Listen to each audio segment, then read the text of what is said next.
یەکێتیە جوانên دموکرata Rojhilata Kurdistanê bê merema têkoşîna rêxistinên ciwanan û her wisa gotûbêjkirin li ser rewşa Kurdistan û Kurd ciwanek hate lidarxistin.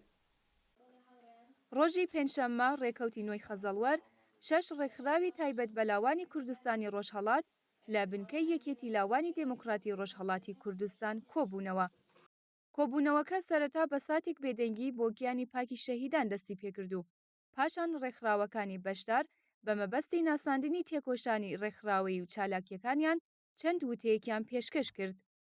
لە بڕگەی دووهەمی کاری کۆبوونەوەکە هەرکام لە ڕێکخراوەکان ڕاوبۆچوونی خۆیان سەبارەت بە دۆخی کوردستان و کورد و ئێران لە هاوکێشەکاندا و دۆخی ناوچە و جیهان هێنایە گۆڕێ.